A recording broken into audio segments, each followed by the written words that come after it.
Hi everybody and welcome. Today I have EARFUN WavePro headphones and I'm going to show you how to do a hard reset. So there are two ways of doing it. The first one is the application. In our application you have to scroll all the way down and here is a button called Factory Reset. The second way is powering off our device with this button over here. And now we have to hold our finger on power button for at least 7 to 10 seconds when our LED indicator becomes pink.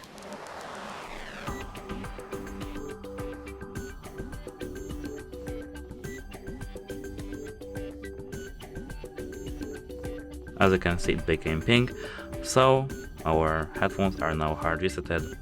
That's it, hope it helps you, goodbye!